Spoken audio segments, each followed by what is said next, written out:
Welcome back to Old School Sports and our Out of the Park Baseball 26 series, Rescue the Rockies. And we are headed into the final 5 weeks of the 2031 season.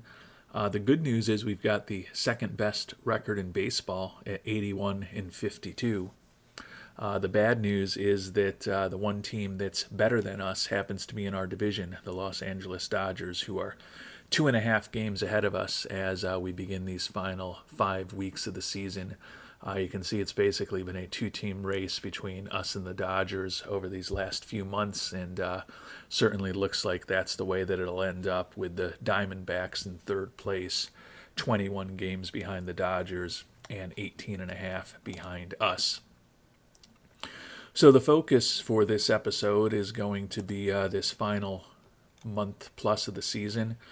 We do have 3 games at home against the Dodgers coming up in about 3 weeks. And then in the final week of the season, we'll have 3 games on the road against the Dodgers end of September into October. So there will be opportunities for us to hopefully make up some ground on them if things go well. We also do have a fair amount of off days, so hopefully between some rest days and the additions that we've made to our roster with September roster expansion, we'll be positioned well and have a pretty healthy team that we want to have on the field in most situations.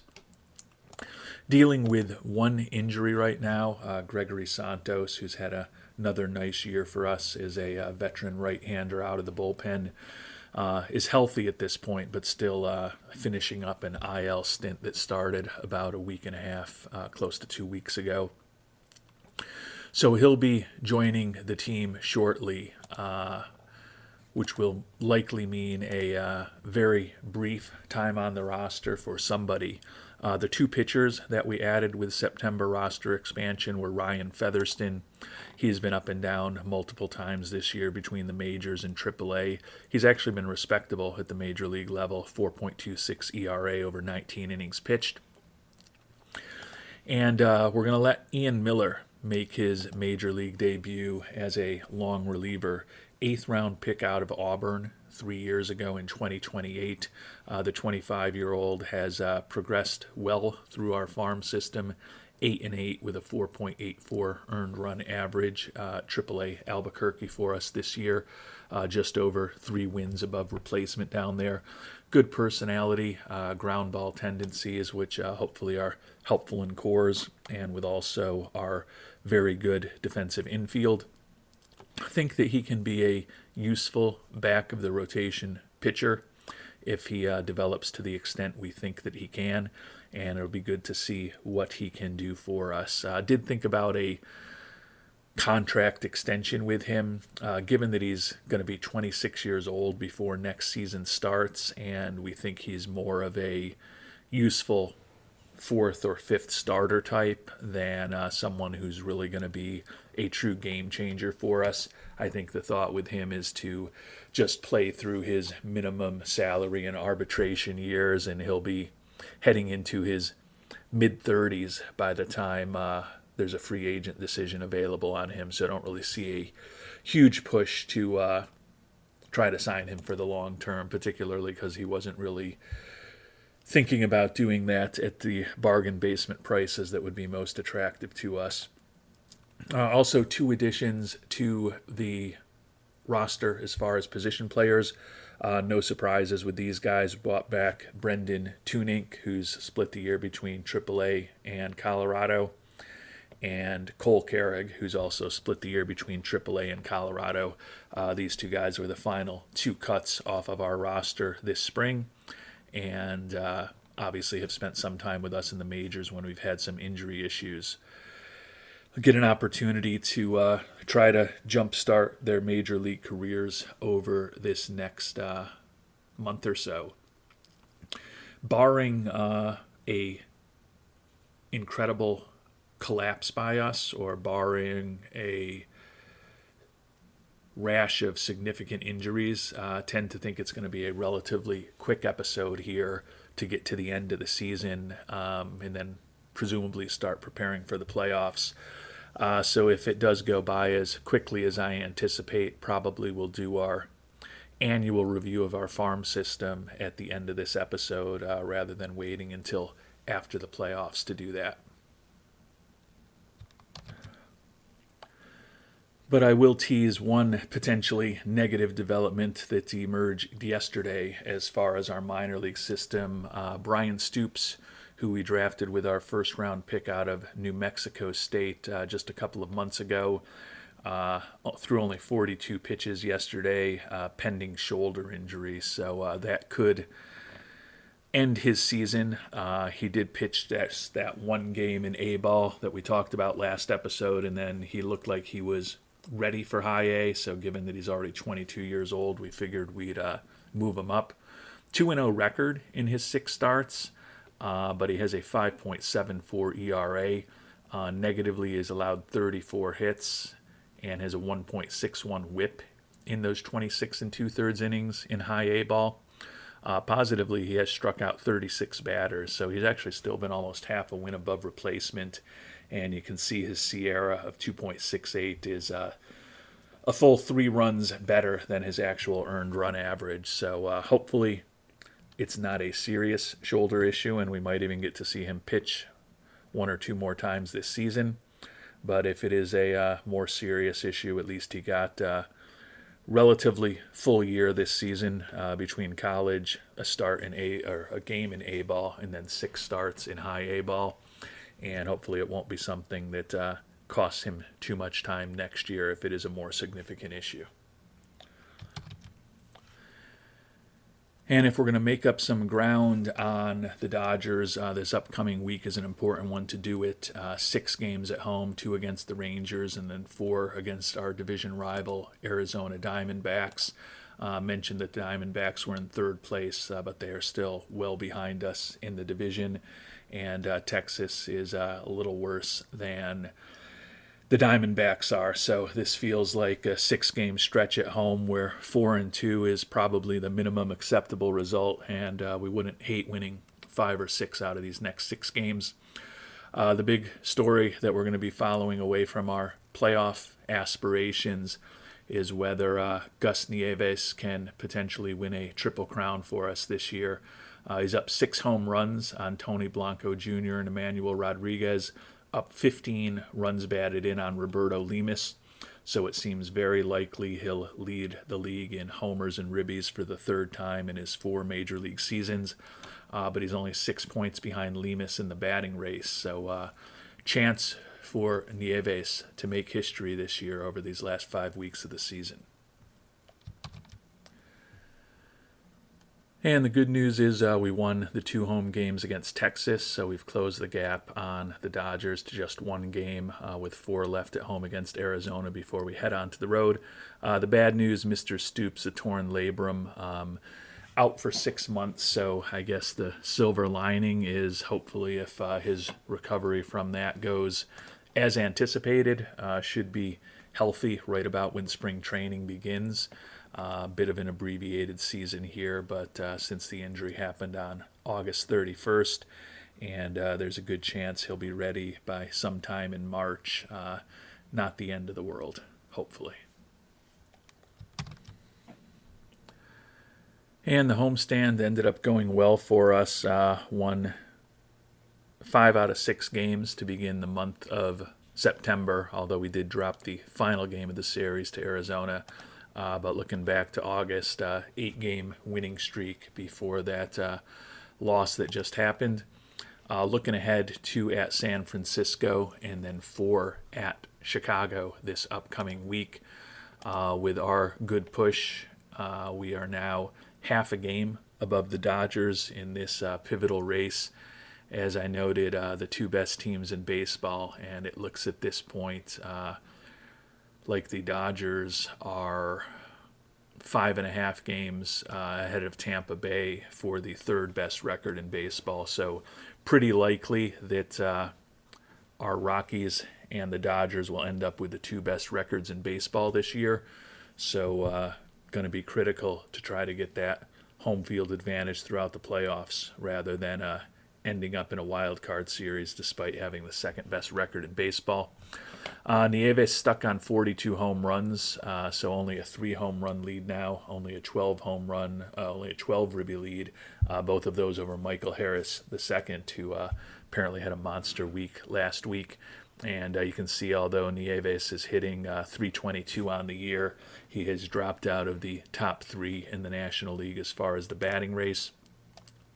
Wellington Herrera, who led the National League last year with 51 saves, up to 36, although he's still 5 behind Joan Duran. Probably not going to catch him, given that he is playing for our rivals, who tend to win a lot of games as well. So as good as our homestand was, a rough road trip thus far. Lost both of our games against the Giants in San Francisco, and then we split 2 out of 4 against the Cubs. So we've got this upcoming week, 2 on the road against Texas, and then we are home for 3 against the A's before the pivotal series against the Dodgers. We're going to have 6 of our final 12 games this season against Los Angeles, and they have snuck back ahead of us, half a game ahead of us in the standings. Our magic number to clinch a wild card spot is down to 4. Nieves finally did have a homer this past week, but Tony Blanco Jr. now just 1 dinger behind him. The RBI lead for Mr. Nieves is 13. His batting average has dipped down to .317, though, so getting unrealistic with just 3 weeks left in the season for him to have a shot at the Triple Crown. Aaron Judge, speaking about guys with shots at a Triple Crown, not going to do it this year, although he looks certain to lead the American League in homers and ribbies. .295 average, which is certainly strong. The 39-year-old Judge did just pass a very significant milestone, hitting his 600th home run this past week.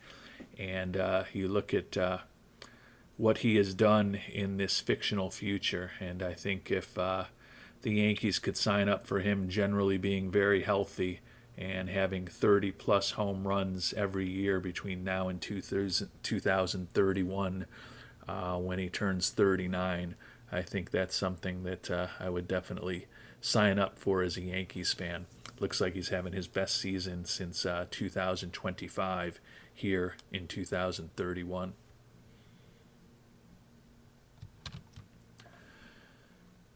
And we lost our first game of the week and have fallen a full game behind Los Angeles in the standings. Some more negative injury news. Ian Miller, the youngster that we let make his major league debut a couple weeks ago, diagnosed with a bone spur in his elbow. He's going to be out for 4 months. Miller pitched just 2 games for us, but was very impressive. Has not allowed a hit in those 5 innings that he's pitched at the major league level. Actually picked up a save in one of them, 2 walks, 5 strikeouts. So nice start to his major league career. Unfortunately, his season is over, but looks like he should be completely recovered by the time spring training begins, and perhaps ready to compete for a spot in the rotation next year. And with the injury to Miller, we're going to bring up another pitcher, let him make his major league debut. Bill Douglas, you may remember him. We picked him up almost 2 years ago in the Andrew Painter trade with the Mets. He was a guy that they included also in the deal. 25 years old, put up a 6.75 ERA for us at AAA Albuquerque as our closer there, so he was not particularly impressive. Looking at his ratings, think he could be a useful major league pitcher for us. So another guy, will hopefully get him into a few games over these next 2.5 weeks or so and see if he, like Miller, can start making a case at the major league level to be considered for the 26-man roster next spring. And unfortunately, we're playing our worst baseball of the season as we get closer and closer to the playoffs. 1-4 record this week, lost both at Texas, and we actually dropped 2 out of 3 at home against the A's. So we are now 3 games behind the Dodgers with just 12 games left to go in the season. We do have 3 games at home against the Dodgers right now.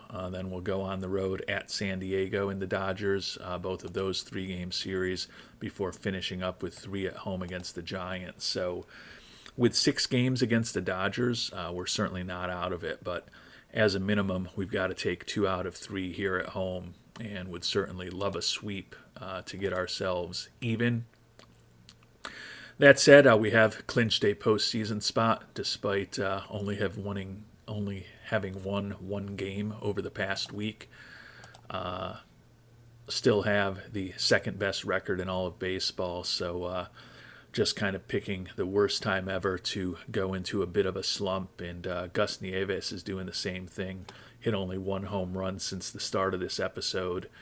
So he now is no longer leading the National League in home runs. Still has an 11 ribby lead over Roberto Lemus heading into the final 2 weeks of the season with us playing less well.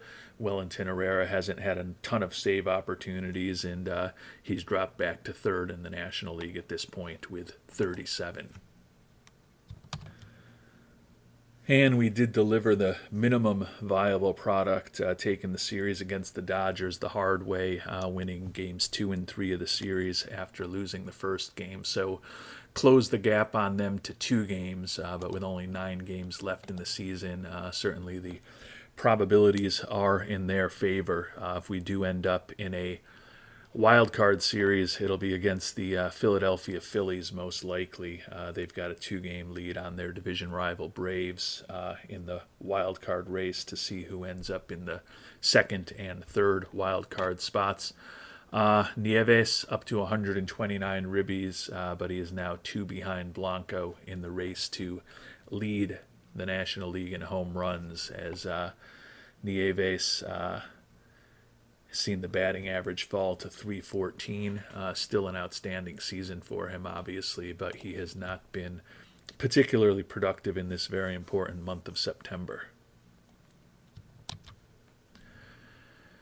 And we won 2 out of 3 on the road against the last place Padres, but unfortunately the Dodgers also winning 2 out of 3, so we are 2 games out of first place, 2 games behind the Dodgers with just 6 games left in the season. Likely will be decided, the division, by this 3-game series at Los Angeles.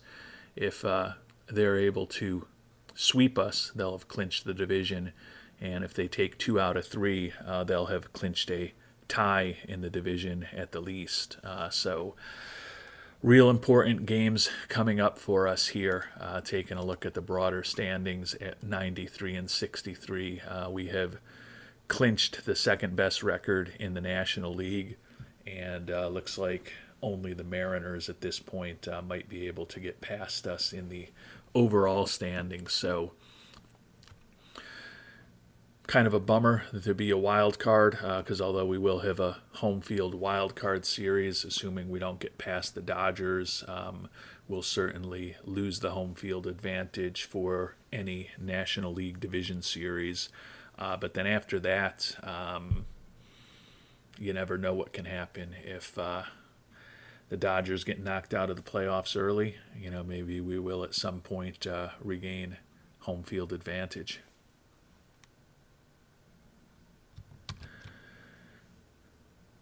And game number 1 here against the Dodgers can't ask for a better matchup. They have Shohei Ohtani on the mound.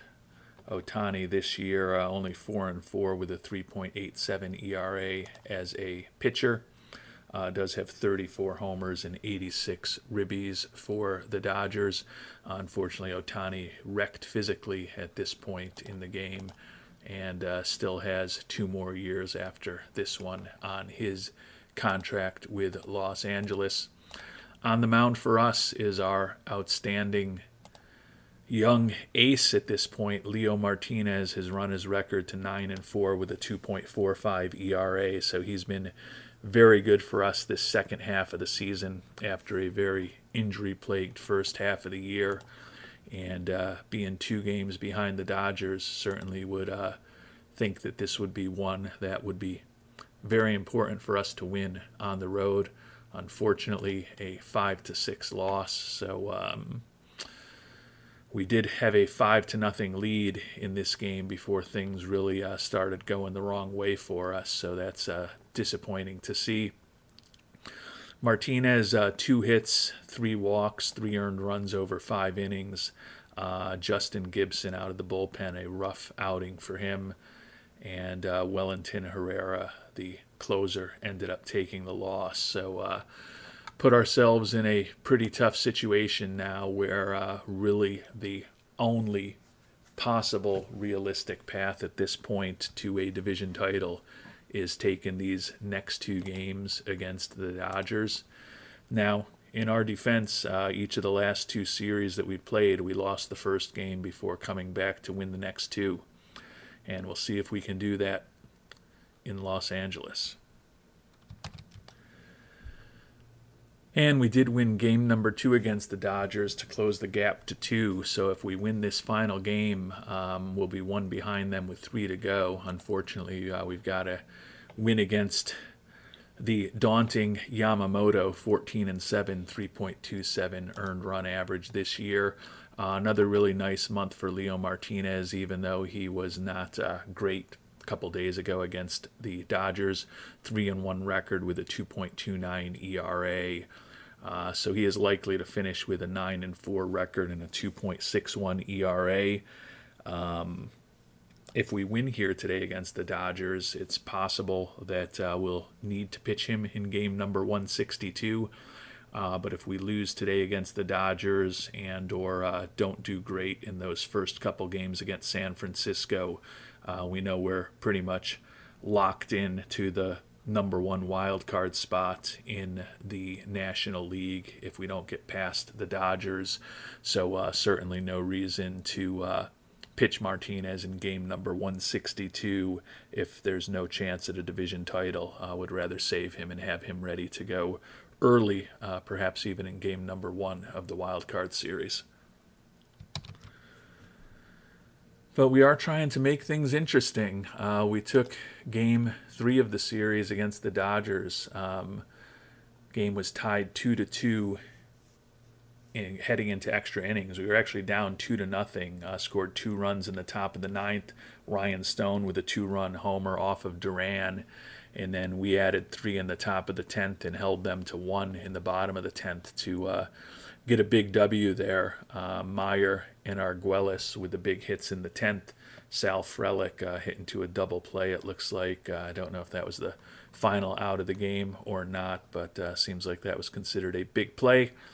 Not a great outing from Braden Nett, but we got the win in relief, and we are 1 game behind the Dodgers with 3 to go for each of us. We're facing the 73 and 86 Giants at home.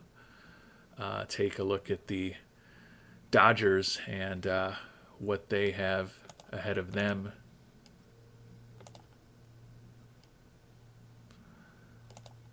And the Dodgers will be home also against the last place Padres. So certainly pretty easy matchup for them as well. So probably feeling like we've got to sweep the Giants to have any chance at getting a division title. Also might as well check in on the team versus team standings at this point and see how the tiebreaker looks for us. And we were 8-11 against the Dodgers this year. So even though we took 4 out of 6 in these 2 series over these last week and a half or so, still ended up with a losing record against the Dodgers. So if we end up in a flat-footed tie, they will win the division, making it all that important for us to sweep these final 3 games. And even if we sweep these final 3 games, they unless they go 0-3 or 1-2, will still be the division winners. So not in a great spot. I guess my big hope is that we're either playing for the division in game 162 or, well, I guess we'll either be playing for the division in game 162 or we'll already likely know that we're eliminated. I guess there is a chance that we won't know for sure in game 162, and then that would be the interesting decision for Leo Martinez. But we've got a couple days until we're going to need to figure that out. And we won game number 1 against the Giants, and the Dodgers lost. So we're in a flat-footed tie record-wise, although, as we noted, they have the tiebreaker above us. So we're making it tough. Isaiah Shader allowed just 1 hit, did walk 3 with 3 earned runs over 7 1/3 innings. So a nice finish to his regular season. Former ace Jesus Luzardo, who will likely be declining a $12 million option on this upcoming offseason, pitched the final inning in 2/3 for us. So flat-footed tie at 96 and 64 with the Dodgers, with just 2 games left in the season. We've now won 3 in a row, and they've lost 3 in a row, which has let us surge into the tie with them. But as I noted, we're going to actually need to beat them by 1 game, given that they did win the season series from us. Nieves tied for the home run lead at 45, and barring a very historic final couple games of the season from Roberto Lemus, will certainly lead the league in ribbies. With our weaker play this month, looks like Wellington Herrera has dropped out of the top 3 in the league in saves, but still have a chance for Nieves to lead the league in both homers and ribbies, and more importantly, we still have a chance at the division. Taking a look at what we've got going on, looks like we're going to, with the day off that we have, let Leo Martinez pitch here in game number 161. I think that's probably the right decision. We're still competing for a division title, and at least pitching him now rather than game 162 if we do end up in a wild card series. Chance that he could pitch in game number 3 if we have one, and possibly in game number 2, depending on whether the National League is starting after the American League this year. Slade Ciccone on the mound for the Giants, 10-9 with a 4.26 earned run average this year. Would love to see Martinez get to double-digit victories here in his rookie season.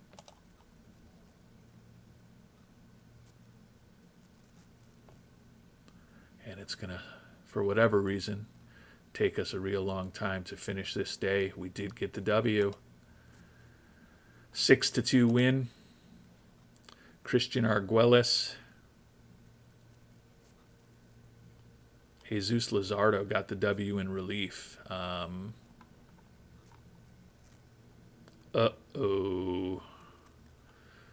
6 pitches from Martinez. You gotta be kidding me.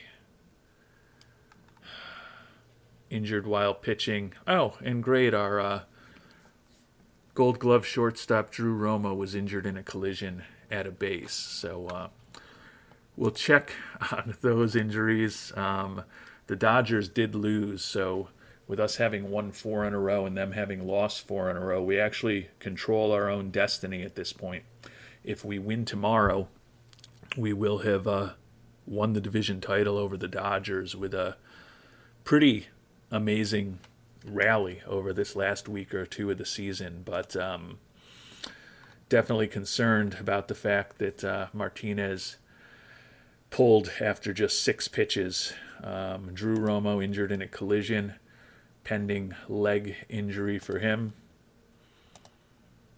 And Martinez pulled with back spasms that are going to keep him out for a week. I guess that could have been much worse, but if we end up in a wild card series, probably means that,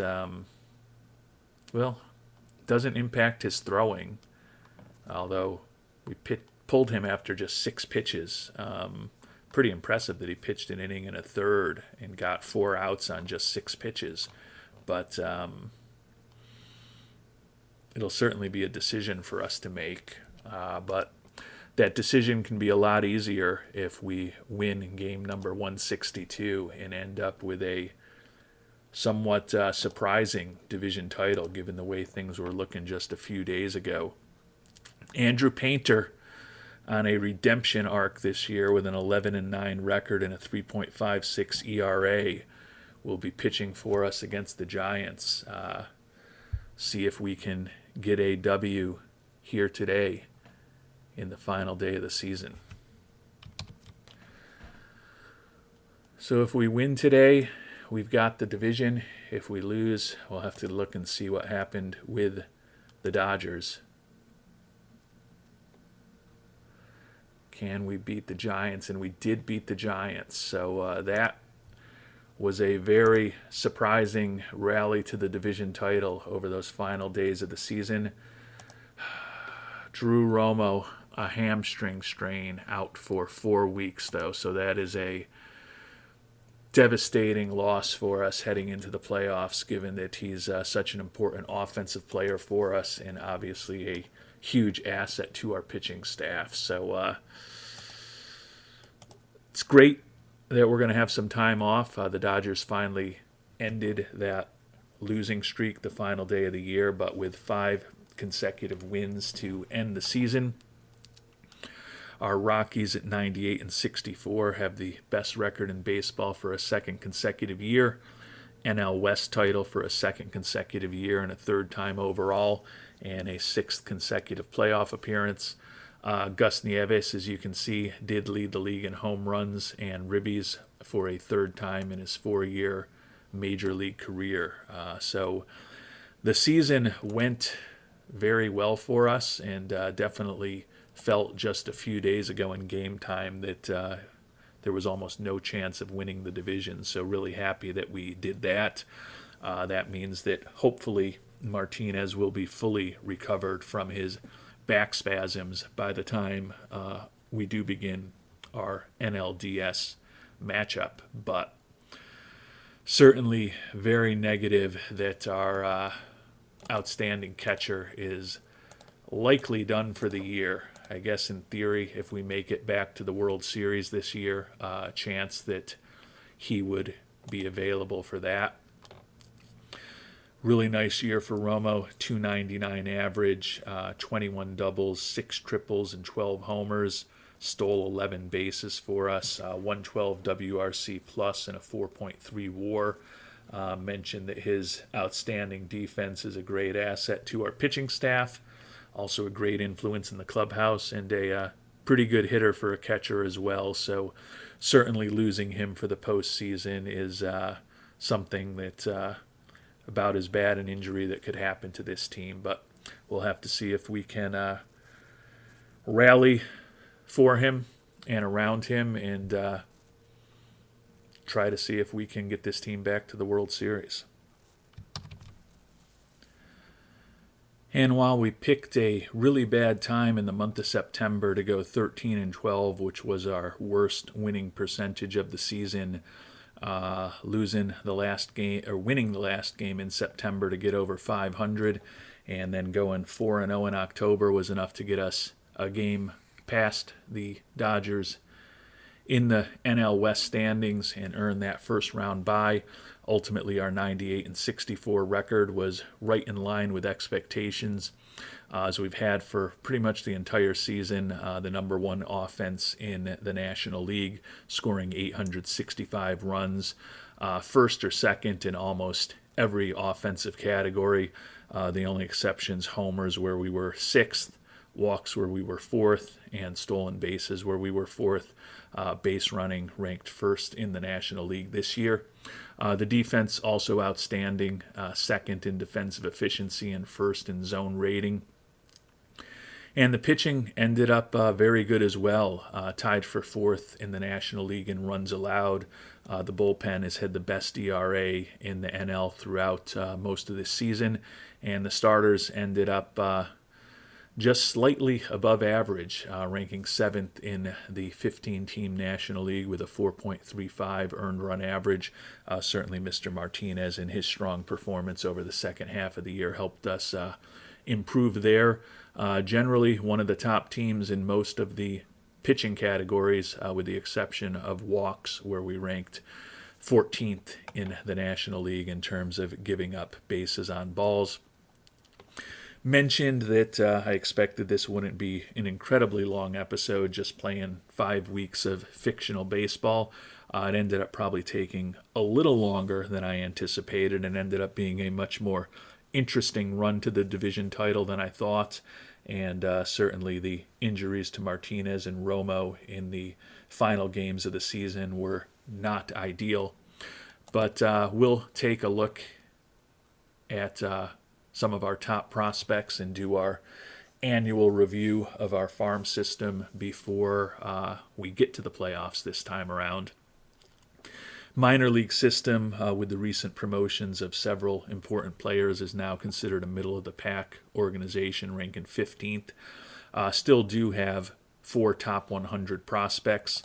The star of our organization at this point in terms of minor league prospects is Derby Mahez, the number 40 prospect in baseball, who we picked 28th a year ago out of UCLA.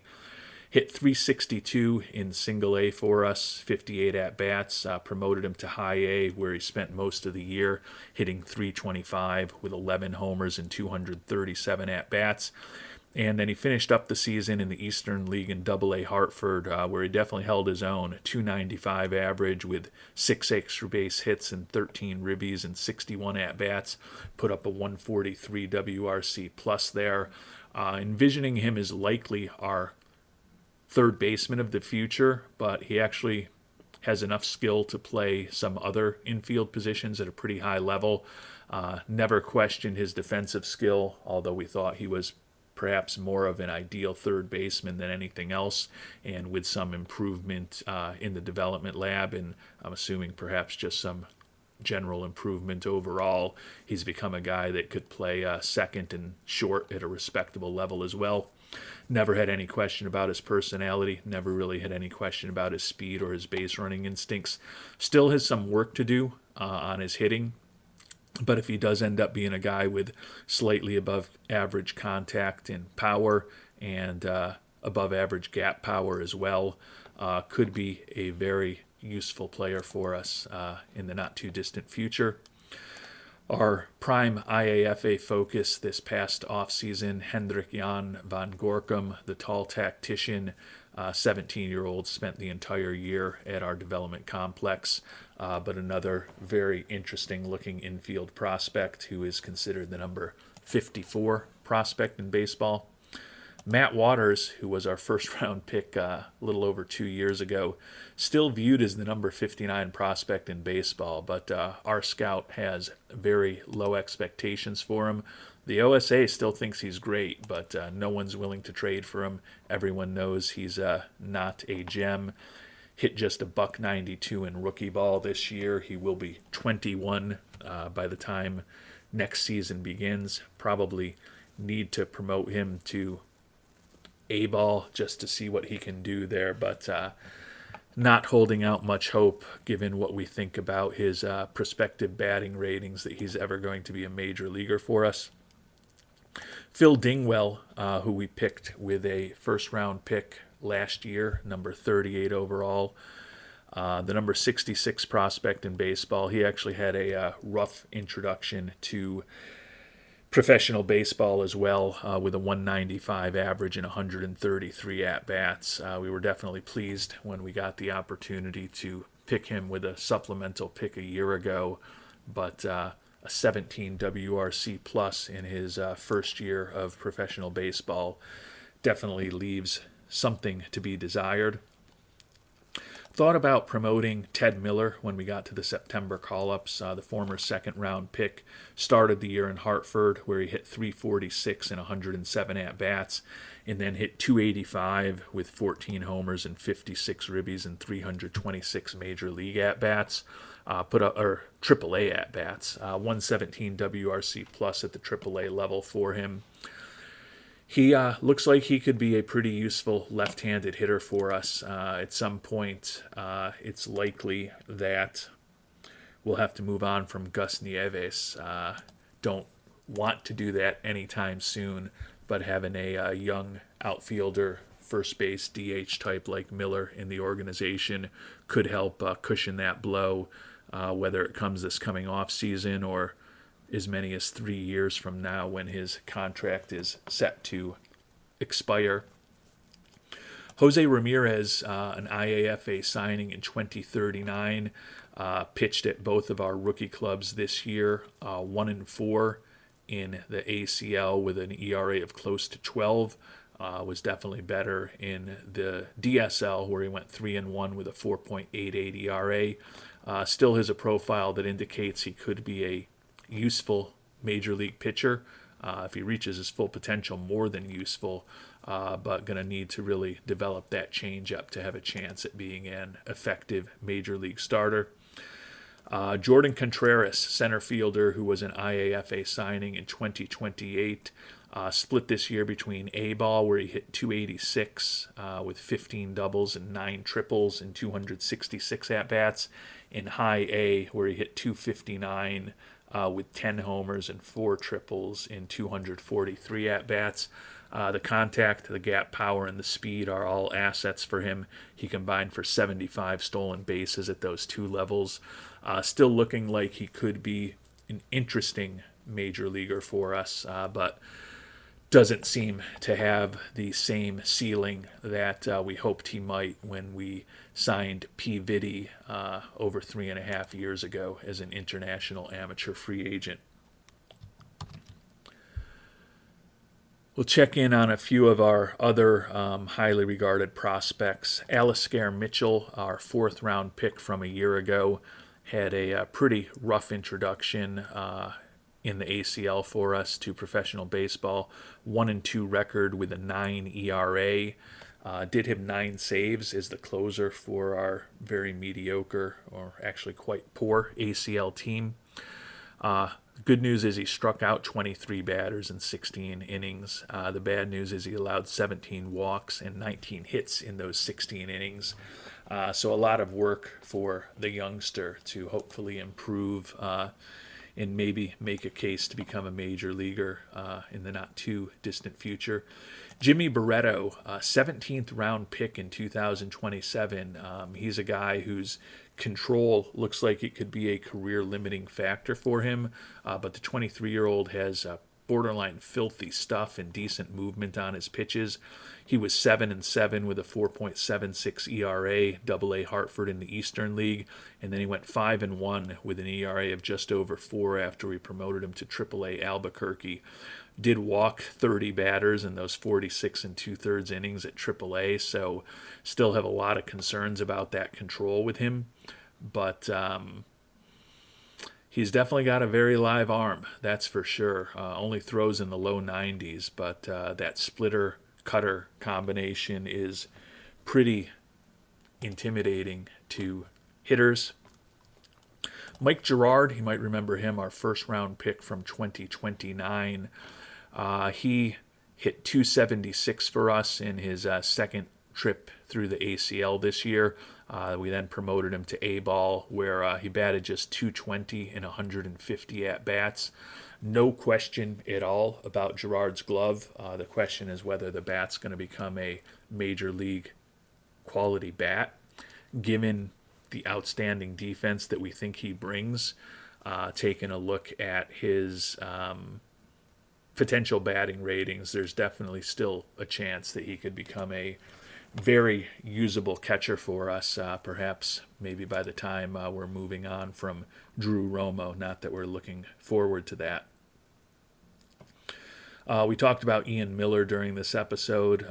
Did very well. Didn't allow a hit in 5 innings in the majors when he got promoted.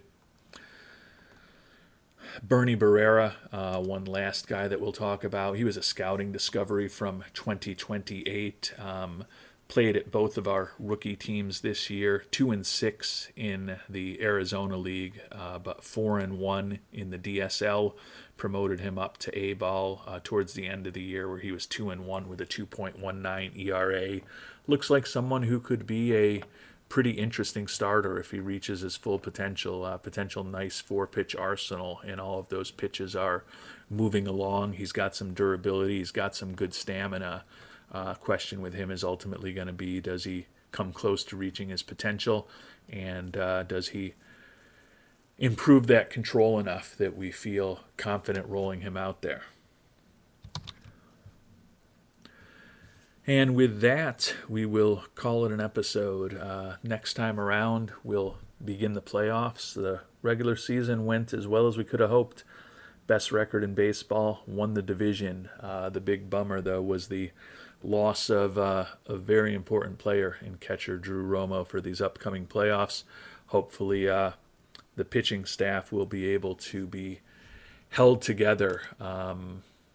It's going to be tricky because Juan Flores was not good this year. He did get the batting average up to 213 when all was said and done, but not particularly productive offensively, but is a good, solid defensive catcher.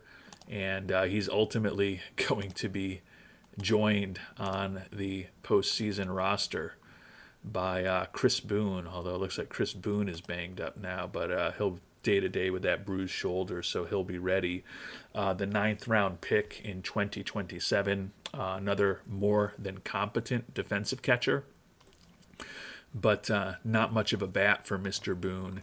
He did somehow hit 308 in AAA Albuquerque this year, his second consecutive season spent entirely at that level.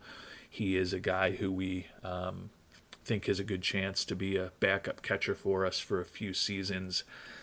Not going to expect a ton of offense at the major league level between Mr. Boone and Mr. Flores, but that is the situation that we have at catcher, unfortunately, at least for certainly the or the NLDS. If we make it to the NLCS, definitely for the NLCS. It seems unlikely that Romo would be available even if we made it to the World Series, but we'll continue to hold out some hope. And we'll find out whether that hope of making it to the World Series and perhaps getting to see Mr. Romo again this season is realized in our next episode. Until then, thanks so much for watching, and hope you have a great day.